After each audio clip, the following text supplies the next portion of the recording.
Student day 11 अज आप discuss करन जा रहे हैं रिलेशन एंड फंक्शन। पिछले 5 दिन तो आप फंक्शनस के काफ़ी कुछ कंसैप्ट कवर कर चुके हैं, जिंदे 1 ऑन टू फंक्शन आप काफ़ी डिटेल दे विच आप डिस्कस कर चुके हैं।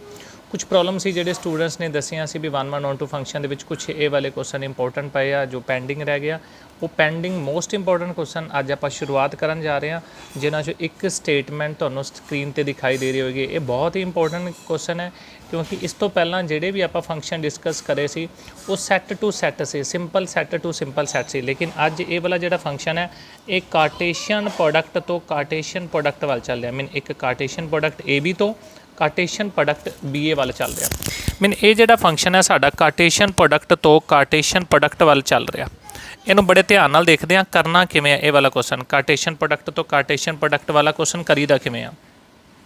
सब तो पहला असी फंक्शन है जो वो डिफाइन करके देख लिया कि यह फंक्शन ए क्रॉस बी तो बी क्रॉस ए चलिया। मीन फंक्शन ऑर्डर्ड पेयर तो ऑर्डर्ड पेयर ते लगेगा। इस तो पहला जो सिंपल एग्जाम्पल असी करिया सी तुहानूं याद आंदा होवेगा, वो फंक्शन की सी फंक्शन कैपिटल ए तो बी चलदा सी। मीन फंक्शन एक सिंपल जे एलीमेंट ते लगदा सी ते आंसर कुछ आ जांदा सी, लेकिन अज फंक्शन ऑर्डर्ड पेयर ते लगेगा तो आंसर भी ऑर्डर्ड पेयर च आएगा। तो फंक्शन नूं डिफाइन भी किवें कीता है, एफ ए बी ते जदों लगदा आंसर की बन जांदा है बी ए बन जांदा है। तो शो करना ये बाइजैक्शन है। बाइजैक्शन मीन दो चीज़ां 1 भी होना चाहिए तो ऑन टू भी होना चाहिए। याद है 1 ऑन टू किवें करते हैं। सब तो पहला मैं हैडिंग पा लेंदा 1 ऑन टू की हुंदा। अगर तो पास करना है, पास करने की गल कर रहे हैं, अगर साडियां डिस्टिंक्ट इमेजेस ने, अगर साडे कोल डिस्टिंक्ट इमेजेस ने, distinct images implies distinct elements तो डिस्टिंक्ट इमेजेस चलते हैं। एक तो आ तरीका से डिस्टिंक्ट एलीमेंट्स तो डिस्टिंक्ट इमेजेस चलते हैं। एक होर भी मैथड सी, उहदे च की करते हुंदे सी सेम इमेजेस शुरुआत कर देंदे सी, सेम इमेजेस तो सेम एलीमेंट लै जांदे सी। जिहड़ी मर्जी तरीके नाल असीं क्वेश्चन कर सकते हैं। मैं पास करने की कोशिश कर रहा, पास करने वाला नीचे वाला मैथड हुंदा सैकेंड मैथड। आपां ना दो एलीमेंट लैंदे आ, उहदे च एलीमेंट सिंपल लैंदे सी एक्स वाई टाइप का, ए बी टाइप का, लेकिन इहदे च एलीमेंट किस टाइप का लेना, ऑर्डर्ड पेयर टाइप का। एक एलीमेंट आ ले लिया A1 B1, सैट किंदे चो ए क्रॉस बी चो एक एलीमेंट हो गया। एक एलीमेंट A2 B2 किंदे चो लिया ए क्रॉस बी। तुहानूं इत्थे किन्ने एलीमेंट दिखाई दे रहे हैं, दो। सैट ए क्रॉस बी का पहला एलीमेंट, सैट ए क्रॉस बी का दूसरा एलीमेंट। शुरुआत की करते हैं टेक, आपां टेक करते हैं दोनों दियां images same. F(A1 B1) is equal to F(A2 B2)। Mean दोनों दियां इमेजिज की शुरुआत कर रहे हैं। इनका लाइन का मतलब की है, अगर तुहानूं याद आंदा भी ये लाइन का मतलब की है, सेम इमेजिज। मेरे को ब्लैक मार्कर तो बिना होर मार्कर नहीं, लेकिन मैं फाइंड आउट करने की कोशिश की थी। चलो एक हाँ जी रैड, हाँ जी F(A1 B1) is equal to F(A2 B2), कोई गल हाँ जी रैड मार्कर मिल गया जी। F(A1 B1) is equal to F(A2 B2)। Mean आप इन्हां दियां सेम इमेजिज शुरू करतियां ने।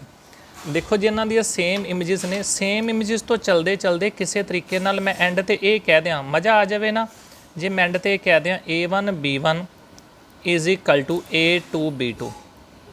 इट मीन कि सेम इमेजिज तो एंड ते की आ गया सेम एलीमेंट्स। अगर सेम इमेजिज तो सेम एलीमेंट्स आ जाए, इट मीन ये साडा फंक्शन की हो जाएगा 1 फंक्शन हो जाएगा। लेकिन गड़बड़ की है, सेम इमेजिज तो सेम एलीमेंट हजे आप बनाना है, करना है। हाँ जी सब तो पहला इनका नाम की F(A1 B1) का नाम की है। F(A1 B1) का नाम है B1, A1 is equal to B2, A2। सही है। हुण देखो दो ऑर्डर्ड पेयर सेम ने, दो ऑर्डर पेयर सेम होन तो दोनों ऑर्डर पेयर नूं इक्वेट करांगे। इक्वेटिंग, इक्वेटिंग मीन पहला B1 B2 दे बराबर एंड A1 A2 दे बराबर, B1 B2 दे बराबर और A1 A2 दे बराबर। ठीक है। पहला सी ये की है, दो फंक्शन वैल्यू सेम ने, पहली लाइन। फिर मैं इन दी वैल्यू लिखी F(A1 B1) की वैल्यू पता है B1 A1 इन दी। फिर इक्वेटिंग ऑर्डर्ड पेयर, मैं तुहाडी नॉलेज वास्ते लिख देना, ऑर्डर्ड पेयर्स नूं इक्वेट कर रहे हैं। पहला पहले दे बराबर, दूसरा दूसरे दे बराबर। हुण देखो की है B1 B2 दे बराबर। हुण तुसीं सच्ची दसो, मैं ना एक गल कर रहा, A1 B1 अगर B1 B2 दे बराबर है, A1 A2 दे बराबर है, कि A1 A2 ਦੇ ਬਰਾਬਰ ਹੈ ਯੈਸ, ਕਿ B1 B2 ਦੇ ਬਰਾਬਰ ਹੈ ਯੈਸ। ਮੀਨ ਕੀ ਆ ਦੋਨੋਂ ਬਰਾਬਰ ਨਹੀਂ ਹੋਣਗੇ? ਹੋਣਗੇ, ਕਿਉਂਕਿ ਉਤਲੀ ਲਾਈਨ 'ਚੋਂ ਇਹ ਕਿਹਾ B1 B2 ਦੇ ਬਰਾਬਰ, A1 A2 ਦੇ ਬਰਾਬਰ, ਇਹਦਾ A1 B1 B1। ਮੀਨ ਅਸੀਂ ਇਮੇजेस ਸੇਮ ਲਈਆਂ ਨੇ, ਐਲੀਮੈਂਟ ਵੀ ਸੇਮ ਆ ਗਏ ਨੇ, ਸੇਮ ਇਮੇਜ ਚਾਹੇ ਆ ਦੋਨੋਂ ਸੇਮ ਨੇ, ਸੇਮ ਇਮੇजेस ਸੇਮ ਐਲੀਮੈਂਟ। ਅਗਰ ਸੇਮ ਇਮੇजेस ਤੋਂ ਸੇਮ ਐਲੀਮੈਂਟ ਆ ਜਾਏ ਤਾਂ ਉਹਨੂੰ ਕੀ ਬੋਲਦੇ ਆ? ਉਹ ਸਾਡਾ ਫੰਕਸ਼ਨ ਕੀ ਹੋ ਜਾਂਦਾ ਹੈ? 1 ਫੰਕਸ਼ਨ ਹੋ ਜਾਂਦਾ ਹੈ। ਲੋ ਜੀ ਪਹਿਲਾ ਕੰਮ ਹੋ ਗਿਆ 1, ਲੇਕਿਨ ਹਜੇ ਆਪਣਾ ਦੂਸਰਾ ਕੰਮ ਪੈਂਡਿੰਗ ਹੈ ਔਨ ਟੂ। ਔਨ ਟੂ ਕੀ ਹੁੰਦਾ ਹੈ? ਔਨ ਟੂ ਹੁੰਦਾ F is said to be onto. F ਨੂੰ ਕੀ ਬੋਲਿਆ ਜਾਂਦਾ? Onto. If for every Y belong to codomain. ਇੱਥੇ ਵਾਈ ਕੁਛ ਹੋਰ ਜੀ ਹੈ, ਇੱਥੇ ਕੋਡ ਮੇਨ 'ਚ ਐਲੀਮੈਂਟ ਵਾਈ ਨਹੀਂ ਹੋਵੇਗਾ, ਡੱਬਾ ਜਿਹਾ ਟਾਈਪ ਹੋਏਗਾ, ਆਰਡਰਡ ਪੇਅਰ ਟਾਈਪ ਹੋਏਗਾ। There exist X belong to domain. ਇਹ ਤਾਂ ਆਪਾਂ ਕਹਾਣੀ ਲਿਖੀ ਹੈ, ਲੇਕਿਨ ਇੱਥੇ ਆਪਾਂ ਇਹ ਡਿਫਾਈਨ ਕਰਨਾ ਸੱਚ ਦੈਟ ਨਾਲ ਇੱਕ ਕਿਹੜੀ ਲਾਈਨ ਹੁੰਦੀ ਹੈ? ਇਹ ਵਾਈ ਕਿੰਦੇ ਤੋਂ ਬਣਿਆ ਹੁੰਦਾ ਹੈ? ਉਧਰ ਵਾਲੇ ਐਕਸ ਤੇ ਫੰਕਸ਼ਨ ਲੱਗਣ ਤੋਂ ਬਾਅਦ ਬਣਿਆ ਹੁੰਦਾ ਹੈ। ਲੇਕਿਨ ਇਹ ਆਪਾਂ ਨੂੰ ਇੱਥੇ ਦੱਸਣਾ ਹੈ ਔਨ ਟੂ ਕਦੋਂ ਹੁੰਦਾ ਹੈ? ਜਦੋਂ ਕੋਡ ਮੇਨ ਦੇ ਹਰ ਇੱਕ ਐਲੀਮੈਂਟ ਦੇ ਅਕੋਰਡਿੰਗ ਡੋਮੇਨ 'ਚ ਐਲੀਮੈਂਟ ਮਿਲ ਜਾਏ। ਹੁਣ ਮੈਂ ਇੱਥੇ ਦੇਖੋ ਕੀ ਕਰ ਰਿਹਾ, ਮੈਂ ਲਿਖ ਲਿਆ let B A belong to B cross A. Let B A belong to B cross A any element, ਦੱਸੋ ਕਿੰਦਾ ਵੀਰੇ? Any element of codomain. Codomain ਦਾ ਕੋਈ ਐਲੀਮੈਂਟ, ਸਮਝ ਗਿਓ? ਅਗਰ ਇਹ ਕੋਡ ਮੇਨ ਦਾ ਕੋਈ ਐਲੀਮੈਂਟ ਹੈ, ਯਾਦ ਹੈ ਬੀ ਕਿੱਥੋਂ ਆਏਗਾ? ਬੀ। ਅਗਰ ਆਰਡਰਡ ਪੇਅਰ ਦੀ ਕਿਸੇ ਨੂੰ ਡੈਫੀਨੇਸ਼ਨ ਨਹੀਂ ਆਉਂਦੀ ਤਾਂ ਆਰਡਰਡ ਪੇਅਰ ਦੀ ਡੈਫੀਨੇਸ਼ਨ ਮੈਂ ਇੱਥੇ ਸਾਈਡ ਤੇ ਜ਼ਰੂਰ ਲਿਖ ਦੇਣਾ ਰੈੱਡ ਮਾਰਕਰ ਦੇ ਨਾਲ। ਅਗਰ ਐਵੇਂ ਲਿਖਿਆ ਹੋਇਆ ਨਾ x, y ਤਾਂ ਇਹ x ਕ੍ਰੋਸ y ਤੋਂ ਲਿਆ ਗਿਆ ਹੋਏਗਾ। ਅਗਰ ਲਿਖਾਂ a, b ਤੇ ਇਹ ਲਿਆ a ਕ੍ਰੋਸ b ਤੋਂ, ਮੀਨ ਇਹ a ਤੋਂ ਹੈ, ਇਹ b ਤੋਂ ਹੈ। ਹਾਂਜੀ, ਹੁਣ ਔਨ ਟੂ ਦੀ ਡੈਫੀਨੇਸ਼ਨ ਆਪਾਂ ਕਲੀਅਰ ਕਰਨ ਲੱਗਿਆ। ਲੈਟ ਆਰਡਰਡ ਪੇਅਰ ਇੱਥੋਂ ਇੱਕ ਐਲੀਮੈਂਟ ਲੈ ਲਿਆ, ਬੀ ਕ੍ਰੋਸ ਏ 'ਚੋਂ ਐਲੀਮੈਂਟ ਲੈ ਲਿਆ। ਹੁਣ ਬੀ ਕਿੱਥੋਂ ਆਇਆ? ਬੀ ਕਿੱਥੋਂ ਆਇਆ? ਕੈਪੀਟਲ ਬੀ 'ਚੋਂ। ਏ ਕਿੱਥੋਂ ਆਇਆ? ਕੈਪੀਟਲ ਏ 'ਚੋਂ। ਹੁਣ ਔਨ ਟੂ ਪ੍ਰੂਵ ਕਰਨਾ ਥੋੜਾ ਜਿਹਾ ਟਫ ਹੋ ਸਕਦਾ, ਬਿਲਕੁਲ ਥੋੜਾ ਨਹੀਂ, ਜ਼ਿਆਦਾ ਟਫ ਹੀ ਹੋ ਸਕਦਾ। ਕੋਈ ਵੀ ਫੰਕਸ਼ਨ ਔਨ ਟੂ ਪਤਾ ਕਦੋਂ ਹੁੰਦਾ? ਜਦੋਂ ਕੋਡ ਮੇਨ ਦੇ ਹਰ ਇੱਕ ਐਲੀਮੈਂਟ ਦੇ ਅਕੋਰਡਿੰਗ ਡੋਮੇਨ ਦੇ ਵਿੱਚ ਇੱਕ ਐਲੀਮੈਂਟ ਮਿਲੇ। To every element in code main there must exist element in domain। ਇਹਦੇ ਹਰ ਇੱਕ ਐਲੀਮੈਂਟ ਦੇ ਅਕੋਰਡਿੰਗ ਇੱਧਰ ਇੱਕ ਐਲੀਮੈਂਟ ਮਿਲੇ। ਦੇਖੋ ਜੀ ਇਹਦੇ ਹਰ ਇੱਕ ਐਲੀਮੈਂਟ ਬੀ ਏ ਦਾ ਐਲੀਮੈਂਟ ਚੱਕਿਆ, that is B A. B ਕਿੱਥੋਂ ਲਿਆ? ਬੀ। ਏ ਕਿੱਥੋਂ ਲਿਆ? ਏ। ਮੈਨੂੰ ਉਲਟਾ ਲਿਖਦਾ, ਬੀ ਤੋਂ ਏ ਤੋਂ। ਮੈਂ ਲਿਖ ਦੇਣਾ ਸੀਕੁਐਂਸ ਏ ਤੋਂ, ਬੀ ਤੋਂ। ਆ ਲਾਈਨ ਤੇ ਆ ਲਾਈਨ ਦੋਨੋਂ ਸੇਮ ਹੈ, ਰੈੱਡ ਤੇ ਬਲੂ। ਅਗਰ ਏ ਤੋਂ ਲਿਆ, ਬੀ ਤੋਂ ਲਿਆ ਤਾਂ ਏ ਬੀ ਕਿੰਦੇ 'ਚ ਆ ਜਾਏਗਾ? ए बी किंदे च आ जाएगा? ए क्रॉस बी च बन गया भाई। मीन अगर बी इत्थों लिया, बी ए लिया तो इहदे च की पिया? ए बी पिया। तो तुसी एक गल होर दस सकते हो, अगर डायग्राम के अकॉर्डिंग एक गल दसना चाहते हो, बड़ा सिंपल है। अगर इहदे च तुसी बी ए लेंदे हो तो की उहदे च ए बी नहीं होएगा? सेम ही तो है। अगर इहदे च 3 2 है तो उनके अकॉर्डिंग उहदे च रिलेशन च 2 3 पिया। अगर इहदे च 7 8 है तो उनके अकॉर्डिंग उनके रिलेशन च 8 7 पिया। मैंने इधर जो मर्जी सोचो, तुसी सोचते हो इधर 2 3, अगर इहदे च 2 3 सोचते हो तो उनके अकॉर्डिंग उनके च रिलेशन च 3 2 पिया आया। इहदे च बी ए सोचते हो, उनके च की पिया? A B. बी ए तो ए बी नवी चीज़ नहीं है, बी ए तो ही ए बी बनया है, क्योंकि वही एलीमेंट यूज़ करया। Therefore for B A belong to codomain, अगर बी ए कोड मेन च है, there exist A B in domain. A B domain च आ सच दैट जदों फंक्शन ए बी ते लगदा तो आंसर भी तो बी ए बनता। बड़ी आसान जी गल है। इनका मतलब ये फंक्शन पक्की दी पक्की गल है ऑन टू हो जाएगा। थोड़ा टफ है, मैंने पता है, अगर तुहानूं ना समझ आए तो मैंने जरूर दस दिया जे मैं रिवाइज़ कर दांगा। ऑन टू 1 1 भी हो गया पहले नंबर पर, ऑन टू भी हो गया दूसरे नंबर पर। हुण आपां ये कह सकते हैं 1 1 भी है, ऑन टू भी है, तो 1 एंड 2 दोनों इंप्लाइज ये फंक्शन की हो गया? बाइजैक्शन। बाइजैक्शनस किहड़े फंक्शन होंदे ने? जिहड़े 1 1 ते ऑन टू बोथ कंडीशनस नूं सैटिस्फाई करते हैं। यह फंक्शन विच satisfied both the condition is called bijection function. हाँ जी, टेक ए स्क्रीनशॉट। इस तो बाद आप नैक्सट क्वेश्चन ते चलते हैं। Okay, come to next question. बिल्कुल नवे क्वेश्चन ते आने, बड़ा ही इंपॉर्टेंट क्वेश्चन है ये भी उनके वर्गा। कहते शो करो ये फंक्शन बाइजैक्शन है। मैं गल दसां, जदों क्यूब वगैरह आ जाए ना तो क्यूब रूट लिया जा सकता है। हमेशा एक गल याद रखा जे, अगर X square is equal to 4 है तो इन रियल एक्स दे 2 आंसर आते हैं। मीन जदों तुसी स्केयर रूट लेंदे हो ना तो आंसर 2 आ जाते हैं, पर अगर लिखा हुए X cube is equal to 8 है इन रियल, तो क्यूब रूट लिया आंसर की आता इको। ये थोड़ी विडंबना है, जदों स्केयर रूट लेंदे हो तो 2 आंसर प्लस माइनस आ जाते हैं, लेकिन जदों क्यूब रूट लेंदे हो तो इको आंसर इको 2 आ जाते हैं। लेकिन इन रियल इमैजिनरी च गल नहीं कर रहे। कहते शो करो ये फंक्शन की है बाइजैक्शन। बाइजैक्शन शो करने वास्ते सब तो पहला मैं फंक्शन जरूर डिफाइन कर ला की है। मैंने 2 पार्ट्स के ब्रेक कर दाँगा क्वेश्चन च। सब तो पहला आप चैक करते हैं ये फंक्शन 1 है या नहीं।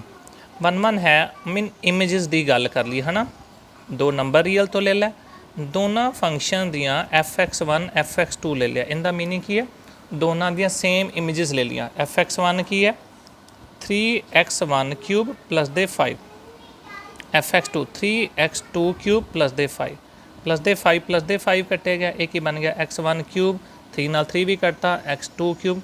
क्यूब रूट तुसी मैं तुहानूं अगे भी दस्सिया क्यूब रूट रियल च लो इक्को आंसर ही आएगा। It mean x1 is equal to x2। शुरुआत की करी सी सेम इमेजिज दी, एंड ते की आ गया सेम एलीमेंट। सेम इमेजिज तो सेम एलीमेंट आ गया, तो तुसी की कहंदे हो यार सेम इमेजिज, मैं थोड़ा जिहा नवें तरीके नाल लिख रहा, same images implies same element. Same images तो की आ गया सेम एलीमेंट, अगर ये आ गया इट मीन एफ की हो गया 1 हो गया। ओके, इनू नंबर 1 दे देने। साडा फंक्शन 1 हो चुका है। हुण 1 तो बाद चैक करने हैं कि ये फंक्शन साडा ऑन टू है या नहीं, कि ये साडा फंक्शन ऑन टू है या नहीं। ऑन टू किवें चैक करोगे किसी फंक्शन को?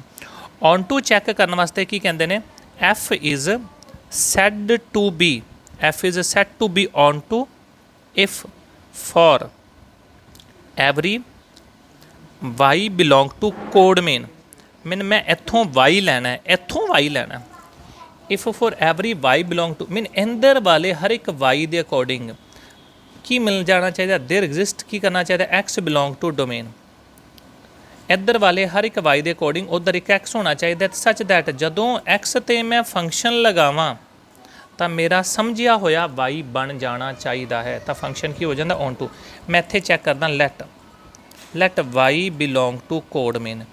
हुंदा की ऑन टू दे विच आपां वाई पता हुंदा है, उन दे अकॉर्डिंग असी एक्स लभना हुंदा है। Y belong to codomain आ गया। याद है ऑन टू पास किवें करदे हुंदे सी, Y is equal to F of X ले लैंदे हुंदे सी। Y is equal to F of X का आंसर कितना 3x क्यूब प्लस दे 5 पास कर रहे हैं। हुण की लभना हुंदा वाई के अकॉर्डिंग एक्स लभना हुंदा वाई माइनस 5 3x क्यूब। बोलो जी एक्स क्यूब किंदे बराबर वाई माइनस 5/3, एक्स किंदे इक्वल वाई माइनस 5/3 का क्यूब रूट। इन्हें तुहानूं गल समझ आ गई, वाई माइनस 5 का क्यूब रूट मीन हर एक वाई के अकॉर्डिंग की मिलने लग पाया एक्स। देखो इधर वाई के अकॉर्डिंग की मिल गया एक्स। हुण देखो कब मिल गया, की सोचा सी वाई सोचा सी कोड मेन, उनके अकॉर्डिंग की मिल गया एक्स। जो मर्जी भरी जो, जिमें जिमें दे तुसी वाई भरी जाओगे उवें उवें दे तुहानूं एक्स मिलने शुरू हो गया। वाई के अकॉर्डिंग तुहानूं एक्स मिलने शुरू हो गया। लेकिन लेकिन लेकिन तुसी एंड ते तुहानूं एक गल दसदे होणगे टीचर, चैक जरूर कर लो। चैक की कर लो, फंक्शन लगाओ एक्स ते कितना आंसर बनता है। फंक्शन एक्स ते मीन 3x क्यूब प्लस दे 5, एक्स की जगह ते तुहानूं पता है ना। फंक्शन एक्स ते लगाओ, दसो की बनता है 3 देख के एक्स दा क्यूब प्लस 5। तुहानूं समझ आ गया ना, 3 देख के एक्स दा क्यूब देख के प्लस 5।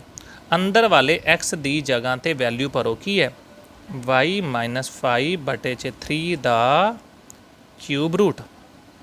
समझ रहे हो, F X is equal to अंदर वाले 3 देख के 3 देख के प्लस 5 देख के अंदर वाले एक्स की वैल्यू भरी, 3 दे नाल क्यूब रूट कट्टिया गया 3 वाई माइनस 5/3 प्लस दे 5, ये भी कट्टिया गया 3 दे नाल 3 वाई माइनस 5 प्लस दे 5 कितना आ गया वाई। बिल्कुल जी सही बनता पाया, F X is equal to Y बनता ही पिया है। मीन इधर वाले वाई के अकॉर्डिंग उधर की मिल रहा एक्स मिल गया, वाई के अकॉर्डिंग की मिलेगा एक्स। एक्स किंदे ते डिपेंड करता पाया हुंदा वाई ते। अगर सारी दी सारी गल बन जाए इनका मतलब एफ की बन गया ऑन टू बन गया। नंबर 2, एक तो नंबर साडा फंक्शन 1 सी, दूसरे नंबर ते साडा फंक्शन ऑन टू भी हो गया। हुण जिहड़ा फंक्शन साडा 1 ते ऑन टू दोनों ही होवे, उत्थों की पता लगता 1 ते ऑन टू है, इट मीन ये साडा फंक्शन की है बाइजैक्शन। ਬਾਈਜੈਕਸ਼ਨ ਜਾਂ ਬਾਈਜੈਕਟਿਵ ਫੰਕਸ਼ਨ ਕਿਹੜੇ ਹੁੰਦੇ ਨੇ, ਜਿਹੜੇ 1 1 ਤੇ ਔਨ ਟੂ ਦੋਨੋਂ ਹੀ ਹੁੰਦੇ ਨੇ। ਓਕੇ ਹਾਂਜੀ, ਨੈਕਸਟ ਕੁਐਸਚਨ ਹੈ ਕੁਐਸਚਨ ਨੰਬਰ 3 ਅੱਜ ਦਾ ਬੜਾ ਇੰਪੋਰਟੈਂਟ ਕੁਐਸਚਨ ਹੈ ਵਾਲਾ ਵੀ, ਇੱਕ ਵਾਰ ਪੇਪਰ ਦੇ ਵਿੱਚ ਆਇਆ ਹੋਇਆ, ਆਪਾਂ ਨੂੰ NCERT ਦਾ ਸਿਲੇਬਸ ਦਾ ਕੁਐਸਚਨ ਹੈ। ਕਹਿੰਦੇ ਸ਼ੋ ਕਰੋ ਇਹ ਫੰਕਸ਼ਨ ਕੀ ਹੈ, 1 1 ਹੈ ਪਰ ਔਨ ਟੂ ਨਹੀਂ ਹੈ। ਐਕਚੁਅਲ ਜੇ ਪ੍ਰੋਬਲਮ ਕੀ ਚੱਲੀ ਹੈ, ਫੰਕਸ਼ਨ ਨੈਚੁਰਲ ਤੋਂ ਨੈਚੁਰਲ ਹੈ। ਇਹ ਕੁਐਸਚਨ ਨੂੰ ਕਰਨ ਵਾਸਤੇ ਪਲਾਨ ਸੋਚਣਾ ਪਏਗਾ, ਤਿਆਰੀ ਕਰਨੀ ਪਏਗੀ। ਹੁਣ ਸਭ ਤੋਂ ਪਹਿਲਾਂ ਫੰਕਸ਼ਨ ਕੀ ਹੈ, ਨੈਚੁਰਲ ਤੋਂ ਨੈਚੁਰਲ ਚੱਲ ਰਿਹਾ ਹੈ। ਫੰਕਸ਼ਨ ਕੀ ਹੈ, x² + x + 1। ਹੁਣ ਜੇ 1 1 ਹੈ ਇਟ ਮੀਨ ਇਹਨੂੰ 1 1 ਕੀ ਕਰਨਾ ਹੈ, ਪਾਸ ਕਰਨ ਵਾਸਤੇ ਕੀ ਲੈ ਲਈਏ, 2 ਨੰਬਰ ਲੈ ਲਈਏ ਡੋਮੇਨ ਦੇ ਵਿੱਚੋਂ, ਤੇ ਉਹਨਾਂ ਦੋਨੋਂ ਨੰਬਰ ਦੀ ਕੀ ਲੈ ਲਈਏ, ਸੇਮ ਇਮੇजेस ਲੈ ਲਓ। ਦੋਨੋਂ ਨੰਬਰ ਦੀ ਕੀ ਲੈ ਲਓ, ਸੇਮ ਇਮੇजेस। ਆ ਦੇਖੋ ਜੀ ਸ਼ੁਰੂਆਤ ਕਰ ਦਿੱਤੀ, ਸੇਮ ਇਮੇजेस ਲੈ ਲਓ, 2 ਨੰਬਰ ਲੈ ਲਓ, ਦੋਨਾਂ ਦੀ ਸੇਮ ਇਮੇजेस ਲੈ ਲਓ, 2 ਨੰਬਰ ਸੇਮ ਇਮੇजेस। ਹੁਣ fx1 ਦਾ ਮਤਲਬ ਕੀ, ਦੈਟ ਇਜ਼ x1 ਦਾ ਸਕੁਅਰ + x1 + 1। fx2 ਕੀ ਹੈ, x2 ਦਾ ਸਕੁਅਰ + x2 + 1। 1 ਦੇ ਨਾਲ 1 ਕੱਟਿਆ ਗਿਆ, ਮੈਂ ਇਹਨਾਂ ਦੋਨਾਂ ਨੂੰ ਲੈਫਟ ਤੇ ਹੀ ਰਹਿਣ ਦਿੱਤਾ, x1 ਦਾ ਸਕੁਅਰ - x2 ਦਾ ਸਕੁਅਰ। ਹਾਂਜੀ ਇਜ਼ ਇਕੁਅਲ ਟੂ 1 ਨਾਲ 1 ਕੱਟਿਆ ਗਿਆ, x2 - x1। ਇਹ ਵਾਲਾ +1 ਉੱਧਰ ਮਾਈਨਸ ਸ਼ਿਫਟ ਕਰਤਾ। ਹੁਣ ਦੇਖੋ ਕੀ ਬਣ ਗਿਆ, a - b * a + b। ਇਹ ਕੀ ਬਣ ਗਿਆ, ਮਾਈਨਸ ਮੈਂ ਜਾਣ ਕੇ ਇੱਥੋਂ ਕਾਮਨ ਲੈ ਰਿਹਾ, x1 - x2। ਇਹ ਸਾਰੀ ਰਕਮ ਉੱਧਰ ਸ਼ਿਫਟ ਕਰਤੀ, x1 - x2 * x1 + x2, minus ਉੱਧਰ ਹੋ ਗਿਆ plus, that is x1 - x2। ਸਾਹਮਣੇ ਕੀ ਆ ਗਿਆ, 0। ਹਾਂਜੀ ਇਹਨਾਂ 'ਚੋਂ ਕਾਮਨ ਆ ਗਿਆ x1 - x2 common, x1 + x2 + 1 = 0। ਹੁਣ ਦੇਖੋ ਦੋ ਜਣਿਆਂ ਦੀ ਪ੍ਰੋਡਕਟ 0 ਹੈ, ਲੇਕਿਨ ਆਹ ਟਰਮ ਕਦੀ ਵੀ 0 ਨਹੀਂ ਹੋ ਸਕਦੀ। ਮੈਂ ਤੁਹਾਨੂੰ ਇਹਦੇ ਬਾਰੇ ਗੱਲ ਤੁਹਾਨੂੰ ਪਤਾ ਹੈ, x1 ਤੇ x2 ਦੋਨੋਂ ਕੀ ਨੇ, ਨੈਚੁਰਲ ਨੰਬਰ ਦੇ ਵਿੱਚ ਨੈਚੁਰਲ ਨੰਬਰ ਜੋੜੋ ਤੇ ਇੱਕ ਨੰਬਰ ਹੋਰ ਜੋੜ ਦਿਓ, ਮੀਨ ਆਹ ਨੰਬਰ 1 ਜਾਂ 1 ਤੋਂ ਵੱਡਾ ਹੋਏਗਾ। ਆ ਵੀ ਨੰਬਰ 1 ਜਾਂ 1 ਤੋਂ ਵੱਡਾ, 1 ਜਾਂ 1 ਤੋਂ ਵੱਡਾ ਦੇ ਵਿੱਚ 1 ਜਾਂ 1 ਤੋਂ ਵੱਡਾ ਜੋੜੋ। ਕੀ ਕਦੀ ਇਹ ਟਰਮ 0 ਬਣ ਸਕਦੀ ਹੈ? ਨਹੀਂ ਬਣ ਸਕਦੀ, ਕਿਉਂਕਿ ਨੈਚੁਰਲ 'ਚ ਨੈਚੁਰਲ ਜੋੜੋ, ਇੱਕ ਹੋਰ ਜੋੜ ਦਿਓ, ਇਹ ਵੀ ਨੰਬਰ 1 ਜਾਂ 1 ਤੋਂ ਵੱਡਾ ਹੈ, ਇਹ ਵੀ ਨੰਬਰ 1 ਜਾਂ 1 ਤੋਂ ਵੱਡਾ, ਉਹਦੇ ਵਿੱਚ ਇੱਕ ਹੋਰ ਜੋੜੋ, ਕਦੀ 0 ਨਹੀਂ ਬਣ ਸਕਦਾ। ਜੇ 0 ਨਹੀਂ ਬਣ ਸਕਦਾ ਉਹਨੂੰ ਡਿਵਾਈਡ ਕਰ ਦਿਓ, ਕੀ ਬਣ ਜਾਏਗਾ, x1 - x2 = 0। ਇਹ ਮੈਂ ਉੱਧਰ ਡਿਵਾਈਡ ਕਰਤਾ, ਇੱਥੋਂ ਕੀ ਬਣ ਗਿਆ, x1 = x2 ਆ ਗਿਆ। ਸ਼ੁਰੂਆਤ ਦੇਖੋ ਕਿੱਥੋਂ ਕਰੀ ਸੀ ਤੁਸੀਂ, ਸ਼ੁਰੂਆਤ ਸੀ ਤੁਹਾਡੀ x1 fx1 = fx2, same images ਤੋਂ ਸ਼ੁਰੂਆਤ ਕਰੀ ਸੀ ਤੇ ਐਂਡ ਤੇ ਕੀ ਆ ਗਿਆ, same element. Same images employee same element. ਇੱਥੋਂ ਇਹ ਕਹਿ ਸਕਦੇ ਹਾਂ ਸਾਡਾ ਫੰਕਸ਼ਨ ਕੀ ਹੈ, 1 1 ਹੈ। ਸਾਡਾ ਫੰਕਸ਼ਨ ਕੀ ਹੈ, 1 1 ਹੈ। ਲੇਕਿਨ ਹੁਣ ਆਪਾਂ ਇਹ ਕਹਿਣਾ ਹੈ ਵੀ ਇਹ ਸਾਡਾ ਫੰਕਸ਼ਨ ਔਨ ਟੂ ਨਹੀਂ ਹੈ। ਔਨ ਟੂ ਨਹੀਂ ਵਾਸਤੇ ਮੀਨ ਔਨ ਟੂ ਕਿਸੇ ਤਰੀਕੇ ਨਾਲ ਇਹਨੂੰ ਫੇਲ ਕਰਨਾ। ਹਾਂ ਮੈਨੂੰ ਇੱਕ ਚੀਜ਼ ਸੋਚ ਰਹੀ ਹੈ ਵੀ ਜਦੋਂ ਇਹ ਫੰਕਸ਼ਨ ਲੱਗਣਾ ਤਾਂ ਨੈਚੁਰਲ ਨੰਬਰ 'ਤੇ ਹੈ। ਅਗਰ ਮੈਂ ਤੁਹਾਨੂੰ ਐਵੇਂ ਅੰਦਾਜ਼ਾ ਦਿਆਂ ਔਨ ਟੂ ਬਾਰੇ, ਆਪਾਂ ਐਵੇਂ ਇੱਕ ਸੋਚਦੇ ਹਾਂ ਇੱਧਰ ਵੀ ਨੈਚੁਰਲ ਇੱਧਰ ਵੀ ਨੈਚੁਰਲ, ਫੇਲ ਕਰਨਾ ਤਾਂ ਥੋੜ੍ਹਾ ਸੋਚਣਾ ਪਏਗਾ। ਸਭ ਤੋਂ ਛੋਟਾ ਨੰਬਰ 1 2 3 ਆਹੀ ਹੁੰਦੇ ਨੇ ਨਾ ਨੈਚੁਰਲ। ਜਦੋਂ 1 ਤੇ ਫੰਕਸ਼ਨ ਲੱਗੇ ਤਾਂ ਆਨਸਰ ਕੀ ਆਏਗਾ, 3। 2 ਤੇ ਲਗਾਓ, 2 ਤੇ ਲਗਾਓਗੇ ਤਾਂ 4 ਤੇ 2 6 ਤੇ 1 7 ਆ ਜਾਏਗਾ। 3 ਤੇ ਲਗਾਓ ਤਾਂ ਦੱਸੋ ਕੀ ਆ ਜਾਏਗਾ, 9 3 12 ਤੇ 1 13। ਆਹੀ ਆਨਸਰ ਆ ਰਹੇ ਨੇ। ਮੀਨ ਜਦੋਂ 1 ਤੇ ਲੱਗਦਾ 3 ਤੇ ਤੁਸੀਂ ਕਹੋ ਸਰ 1 ਵੀ ਕਦੀ ਆਨਸਰ ਨਹੀਂ ਆਉਣਾ। ਜਿੱਥੇ ਮਰਜ਼ੀ ਅਪਲਾਈ ਕਰ ਲਓ, ਜਿਹੜੇ ਮਰਜ਼ੀ ਨੰਬਰ ਤੇ ਤੁਸੀਂ ਅਪਲਾਈ ਕਰ ਲਓ, ਕਦੀ ਵੀ ਆਨਸਰ 1 ਨਹੀਂ ਆਏਗਾ। ਸਮਝ ਰਹੇ ਹੋ, 3 ਆਏਗਾ। 3 ਕਦੋਂ ਆਏਗਾ, 1 ਤੇ ਅਪਲਾਈ ਕਰਿਆ, 7 ਆਏਗਾ 2 ਤੇ ਅਪਲਾਈ ਕਰਿਆ। ਤਾਂ ਤੁਸੀਂ ਕਹਿੰਦੇ ਹੋ ਔਨ ਟੂ ਦੀ ਸਭ ਤੋਂ ਪਹਿਲੇ ਤੁਸੀਂ ਡੈਫੀਨੇਸ਼ਨ ਜ਼ਰੂਰ ਲਿਖ ਦਿਓ, f is said to be ਕਿਹਾ ਜਾਂਦਾ ਹੈ onto if for every y belong to codomain, if for every y belong to codomain, f is said to be on to। ਕਦੋਂ on to ਕਿਹਾ ਜਾਂਦਾ, if for every y belong to codomain there exist x belong to domain such that ਇਹ y ਕਿੰਦੇ ਤੋਂ ਬਣੇਗਾ, f of x ਤੋਂ ਬਣਨਾ ਚਾਹੀਦਾ ਹੈ। ਤਾਂ ਉਹ ਫੰਕਸ਼ਨ ਕੀ ਬੋਲਦੇ on to। ਲੇਕਿਨ ਇੱਥੇ ਤਾਂ ਰੋਲਾ ਪਿਆ ਖੜਾ ਹੈ। ਕਿਉਂ ਰੋਲਾ ਪਿਆ ਖੜਾ, ਬਿਕੋਜ਼ ਹੇਅਰ 1 ਤਾਂ ਕੋਡੋਮੇਨ 'ਚ ਹੈ। ਸਮਝ ਰਹੇ ਹੋ ਨਾ, ਇਹਦੇ 'ਚ 1 ਹੈ, ਇੱਥੇ ਕਰਕੇ ਕਿਤੇ 1 ਹੈ, ਇੱਥੇ ਲਿਖਣਾ ਚਾਹੁੰਦੇ ਹੋ ਆ ਰਿਹਾ 1, ਬਟ 1 ਕਦੀ ਬਣੇਗਾ ਨਹੀਂ, ਕਿਉਂਕਿ 1 ਤੇ ਲੱਗਿਆ 3 ਬਣੇਗਾ, 2 ਤੇ 7 3 ਤੇ 1 ਕਦੀ ਵੀ ਨਹੀਂ ਬਣ ਰਿਹਾ। 1 ਦਾ ਰਿਲੇਸ਼ਨ ਕਿਸੇ ਦੇ ਨਾਲ ਵੀ ਨਹੀਂ ਬਣ ਰਿਹਾ। हाँ 3 ਦਾ ਰਿਲੇਸ਼ਨ ਉਧਰ 1 ਨਾਲ ਹੈ, ਇੱਧਰ ਵਾਲੇ 7 ਦਾ ਰਿਲੇਸ਼ਨ ਉਧਰ ਵਾਲੇ 2 ਦੇ ਨਾਲ ਹੈ, ਇੱਧਰ ਵਾਲੇ 13 ਦਾ ਰਿਲੇਸ਼ਨ ਉਧਰ ਵਾਲੇ 3 ਦੇ ਨਾਲ ਹੈ। ਲੇਕਿਨ here 1 belong to codomain but there does not, ਇਹਨੂੰ ਬੋਲਦੇ ਆ देयर एग्जिस्ट, ਪਰ ਇਹਨੂੰ ਬੋਲਦੇ ਆ there does not exist x belong to domain. ਐਵੇਂ ਦਾ ਕੋਈ x ਨਹੀਂ ਪਿਆ ਸੱਚ ਦੈਟ ਐਵੇਂ ਦਾ ਰਿਲੇਸ਼ਨ ਬਣ ਸਕਦਾ ਹੋਵੇ। ਮੈਂ ਕਹਿ ਰਿਹਾ ਇਹਨਾਂ ਲਾਈਨਾਂ 'ਚ ਮੈਂ ਇਹ ਕਿਹਾ ਵੀ ਇੱਧਰ ਵਾਲੇ 1 ਦੇ ਅਕੋਰਡਿੰਗ ਉੱਧਰ ਕੋਈ ਨੰਬਰ ਨਹੀਂ ਪਿਆ ਜਿੰਨਾ ਕਾਰਨ ਇਹ ਰਿਲੇਸ਼ਨ ਬਣਦਾ ਹੋਵੇ ਇਟ ਕਰਕੇ f is not onto, ਇਹ ਸਾਡਾ ਫੰਕਸ਼ਨ ਔਨ ਟੂ ਨਹੀਂ ਹੈ। ਔਨ ਟੂ ਨਹੀਂ ਹੈ ਤਾਂ ਆਹੀ ਪੁੱਛਿਆ ਸੀ 1 1 ਹੈ ਲੇਕਿਨ ਔਨ ਟੂ ਨਹੀਂ ਹੈ। हाँ जी, एक क्वेश्चन डाउट दिता सी बच्चों ने, that is F X is equal x mode plus x 1 1 तो ऑन टू इनका चैक करना है 1 1 ऑन टू है या नहीं है। मैं बिना टाइम वेस्ट करे जल्दी कर रहा 1 1 है या नहीं है। सोचन वाली गल है, आप हुणे सोच लें भी function x mode plus x है, मैं तुक्का लाइए एक ले लिए नंबर ले लिए 2, ठीक है 2 नहीं लेना तो कोई होर ले लेंदा। मैं पंगा पाने वास्ते 2 की बजाय मैं ले लिया -2 तो दूसरा नंबर ले लिया -3। ये ना पूछा जे सर तो असी ये क्यों लिया, बस दिल करया, दिल की गल सुन ली पई आ गया। हाँ जी, हुण इन्हां दोनों की इमेजिस चैक करते हैं। f(x1) मीन f ऑफ -2, देखियो -2 कितना -2 का मोड प्लस इत्थे की पाना है -2। तुहानूं मेरी गल समझ आ गई। f -2 का मोड प्लस -2 का मोड की आ गया +2, लेकिन ये तो बन गया -2। ओवरऑल आंसर की बन गया 0। इट मीन f(x1) का आंसर की बन गया है 0। तुसी समझ गए होवोगे हुण मैं क्यों पॉइंट लिया सी x2 का मतलब f ऑफ -3 लिया जे -3 का मोड प्लस -3, समझ गए -3 का मोड प्लस -3, ये बन गया -3 का मोड इज़ 3 एंड -3, आंसर की बन गया 0। हो की गया इत्थे तुसी कहंदे हो सर 2 नंबर तो तुसी अलग अलग लै सी बट दोनों दी इमेजिज देखो की ने, दोनों दी इमेजिज बट दोनों फंक्शनस दियां इमेजिज की आ गई ने सेम, नंबर अलग अलग इमेजिज आ गई सेम। इनका मतलब ये जिहड़ा फंक्शन है f फिर 1 1 तो ना होया, that is why we can say that f is not a 1 1 function. ठीक है, ये 1 1 नहीं है। हुण ऑन टू की गल करते हैं।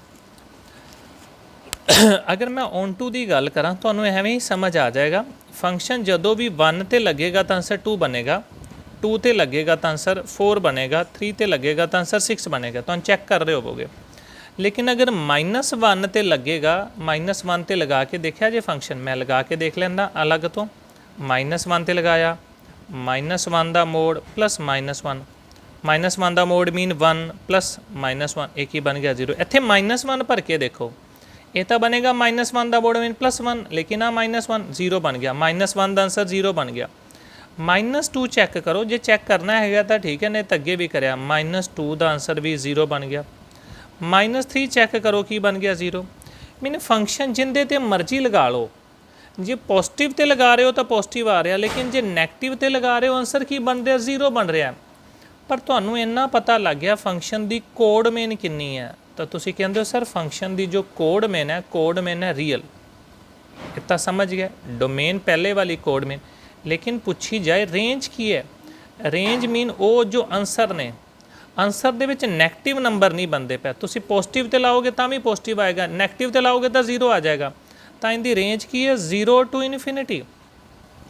हेयर की थ्योरी बन गई, here codomain and range, codomain तो रेंज इक्वल नहीं। अगर कोड मेन तो रेंज इक्वल नहीं होंगे तो फिर ये फंक्शन ना ऑन टू भी नहीं होंदा भाई साहब। ओके, थैंक यू जी। अज का टॉपिक बस इन्ना कोई है। कल आप लास्ट डे सैचरडे लगावांगे 1 1 ऑन टू फंक्शन ते 6 दिन हो जाएंगे आपां नूं 1 1 ऑन टू फंक्शन ते। उस तो बाद मंडे नूं आपां नया टॉपिक की शुरुआत करांगे। मंडे बहुत इंपॉर्टेंट टॉपिक है, लेकिन मंडे वाला टॉपिक ए वाले टॉपिक तो ज़्यादा आसान है। हाँ जी, थैंक यू। नाल वीडियो जरूर देखते रहो। चैनल जेडे भी अपडेट्स आते रहन जरूर सुनते रहा करो। होमवर्क जो असाइनमेंट्स मिलदियां ने उन्होंने नाल जरूर करते रहो। Thank you.